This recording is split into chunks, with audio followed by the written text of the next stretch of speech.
Sebelum kita belajar mawaris, perlu juga memahami dalil-dalil yang sudah diisyaratkan dalam Al-Quran dan Al-Hadis. Berikut ini akan kita bahas terkait dengan apa saja yang menjadi dalil atau landasan dalam penetapan hukum secara faraid. Tapi sebelum itu, pastikan kalian sudah subscribe channel ini ya, karena pastinya akan banyak ilmu yang kita dapatkan di sini. Hai guys, Assalamualaikum warahmatullahi wabarakatuh. Kembali lagi di channel kita bersama, dimana lagi kalau bukan di MSC Channel, Mawaris Solution Center. Kamu lagi belajar mawaris? Kamu bingung untuk mencari dalil-dalil tentang mawaris? Atau kamu lagi bingung gimana penentuan bagian waris berdasarkan Al-Quran dan Al-Hadis? Oke, tenang guys, nggak usah galau. Karena pada video kali ini kita akan kasih informasi ke kamu terkait dengan beberapa landasan hukum yang digunakan dalam menentukan bagian ahli waris dalam perspektif faraid. Oke, nggak pakai lama, yuk kita simak penjelasannya.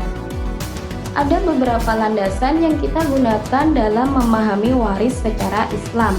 Ada Al-Quran, Al-Hadis, dan ijtihad para ulama. Yang pertama, dalil-dalil Al-Quran. Ada banyak ayat Al-Quran yang menjelaskan tentang faraid atau mawaris. Di antaranya dalam surat An-Nisa ayat 7, ayat 11, dan ayat 12, serta surat Al-Ahzab ayat 4 dan ayat 6. Yusikumullahu fi awladikum للذكر مثل حظ الأنثيين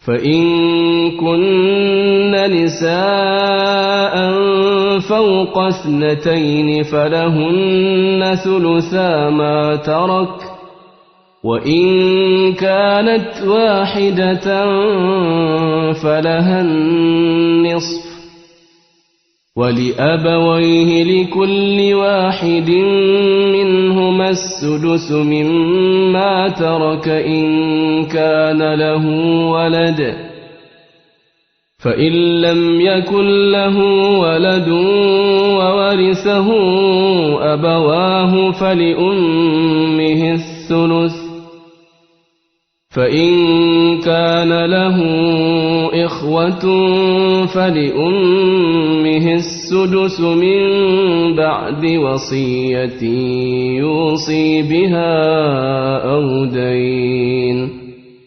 آباؤكم وأبناؤكم لا تدرون أيهم أقرب لكم نفعا فريضة من الله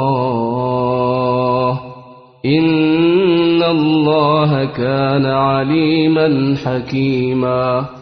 Allah telah mensyariatkan bagimu tentang pembagian pusaka untuk anak-anakmu, yaitu bagian seorang anak laki-laki sama dengan bagian dua orang anak perempuan. Dan jika semuanya anak perempuan lebih dari dua, maka bagi mereka 2/3 dari harta yang ditinggalkan. Jika anak perempuan ibu seorang saja, maka ia memperoleh separuh harta. Dan untuk 2 orang ibu bapa, bagi masing-masingnya 1/6 dari harta yang ditinggalkan, jika yang meninggal itu mempunyai anak. Jika orang yang meninggal itu tidak mempunyai anak, dan ia diwarisi oleh ibu bapaknya saja, maka ibunya mendapat 1/3. Jika yang meninggal itu mempunyai beberapa saudara, maka ibunya mendapat 1/6. Pembagian-pembagian tersebut di atas sesudah dipenuhi wasiat yang ia buat, atau dan sesudah dibayar hutangnya.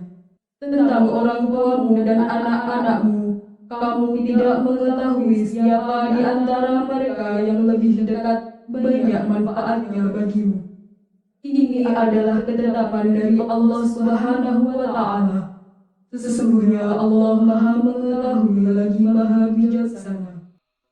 ولكم نصف ما ترك أزواجكم إن لم يكن لهن ولد فإن كان لهن ولد فلكم الربع مما ترك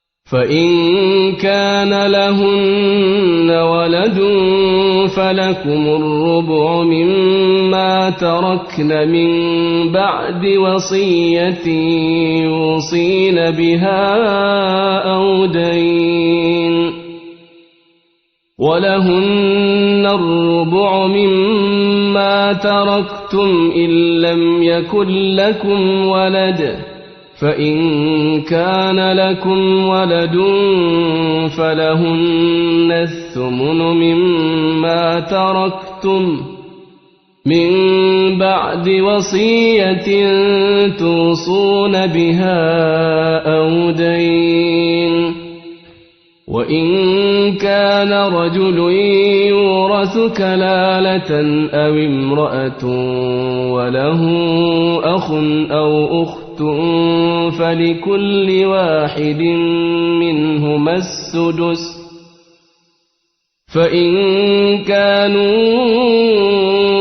أكثر من ذلك فهم شركاء في الثلث من بعد وصية يوصى بها أو دين غير مضار وصية من الله والله عليم حليم.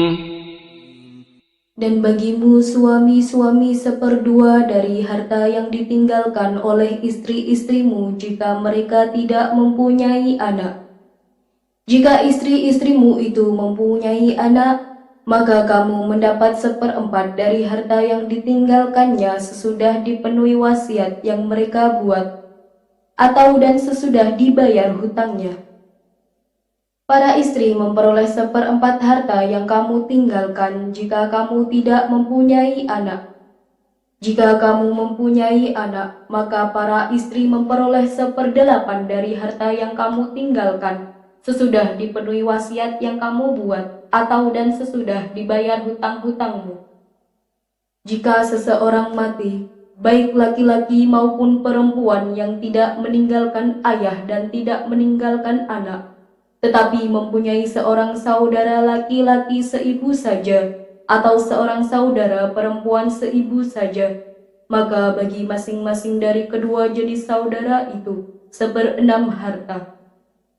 Tetapi jika saudara-saudara seibu itu lebih dari seorang, maka mereka bersekutu dalam yang 1/3 itu, sesudah dipenuhi wasiat yang dibuat olehnya, atau sesudah dibayar hutangnya, dengan tidak memberi mudarat kepada ahli waris. Allah menetapkan yang demikian itu sebagai syariat yang benar-benar dari Allah, dan Allah Maha Pengetahui lagi Maha Penyantun. Yang kedua, dalil-dalil al-hadis. Sebagaimana fungsinya, hadis merupakan sumber hukum Islam yang kedua setelah Al-Quran. Salah satu fungsinya adalah menjelaskan permasalahan pokok yang ada dalam Al-Quran. Oleh karena itu, jumlah hadis yang menjelaskan terkait masalah waris tentunya lebih banyak. Akan tetapi dalam video kali ini akan kita tampilkan beberapa saja hadis yang menjelaskan tentang faraid sebagai berikut. Pelajarilah ilmu faraid atau kewarisan, dan ajarkanlah kepada masyarakat, karena faraid adalah setengahnya ilmu dan akan dilupakan. Dan faraid itu adalah ilmu pertama yang diambil dari ilmu batin. Hadis ini banyak yang meriwayatkan, seperti Imam Ad-Daruqutni, Ibnu Majah Al-Hakim, Imam Ahmad, An-Nasa'i, At-Tabrani, dan Al-Baihaqi. Jalurnya juga banyak, ada yang lewat sahabat Abu Hurairah, Abu Sa'id Al-Khudri, Ibnu Mas'ud, Atiyah, dan beberapa sahabat yang lain. Sedangkan contoh dalil yang dipakai dalam menentukan bagian ahli waris ada banyak, di antaranya hadis yang diriwayatkan oleh Imam Bukhari dan Muslim. Sampaikanlah bagian-bagian faraid yang telah ditetapkan dalam Al-Quran kepada pemiliknya, sedangkan yang tersisa maka kepada ahli waris asobah laki-laki yang terdekat. Yang ketiga, ijtihad para ulama. Ulama mendefinisikan ijma adalah kesepakatan seluruh ulama mujtahid tentang suatu ketentuan hukum syara mengenai suatu hal pada suatu masa setelah wafatnya Rasulullah Shallallahu Alaihi Wasallam.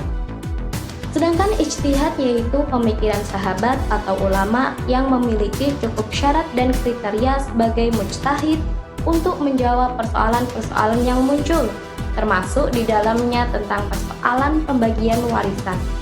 Yang dimaksud di sini adalah ijtihad dalam menerapkan hukum, bukan untuk mengubah pemahaman atau ketentuan yang ada.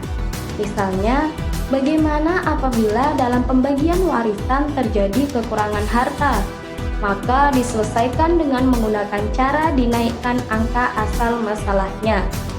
Cara ini disebut dengan masalah aul, atau sebaliknya, jika terjadi kelebihan harta, maka ditempuh dengan cara mengurangi angka asal masalah, yang disebut dengan cara rod.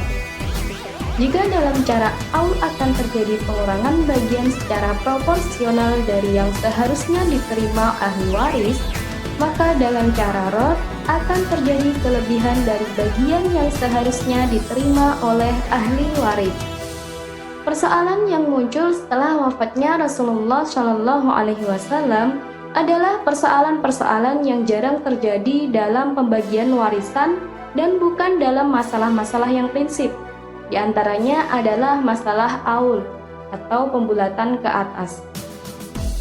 Masalah ini muncul pada masa Khalifah Umar bin Khattab ketika seorang perempuan wafat dan meninggalkan ahli waris suami serta 2 orang saudara perempuan. Kalau mengacu pada ayat Al-Quran, maka pembagian harta atas suami dan 2 saudara perempuan ini akan menempuh jalan buntu, karena suami memperoleh setengah dan saudara perempuan 2/3. Jika pembagian dimulai dari suami, maka 2 saudara perempuan akan berkurang haknya. Demikian sebaliknya, jika dimulai dari 2 saudara perempuan, maka suami berkurang haknya. Kemudian, Khalifah Umar bin Khattab berijtihad dan memutuskan aul dengan mengacu kepada dalil-dalil lainnya. Di dalam buku Fikih Hibah dan Waris karangan Muhammad Ajib LCMA dijelaskan bahwa apabila telah terjadi ijma dari seluruh mujtahidin terhadap suatu hukum, maka tidak boleh bagi seseorang menyelisihi ijma tersebut, karena mujtahidin tidak mungkin tersepakat terhadap kesesatan. Dasar penggalian dari ijma adalah ijma para sahabat dan tabi'in. Misalnya, bagian seorang nenek adalah 1/6, demikian juga bagian 2 nenek atau 3, sebagaimana Al-Baihaqi menceritakan dari Muhammad bin Nasr dari murid-murid Asy-Syafi'i. Namun, Imam Syafi'i dan Malik tidak memberikan wasiat kecuali kepada 2 orang nenek. Oke guys, jadi itu tadi beberapa landasan atau dalil yang digunakan dalam menentukan hukum faraid. Semoga video ini bisa menjadi referensi kamu untuk terus belajar mawaris. Jangan sungkan-sungkan untuk berkomentar di bawah ya guys. Saatnya Mimin pamit undur diri. Terima kasih sudah menonton sampai habis. Wassalamualaikum warahmatullahi wabarakatuh.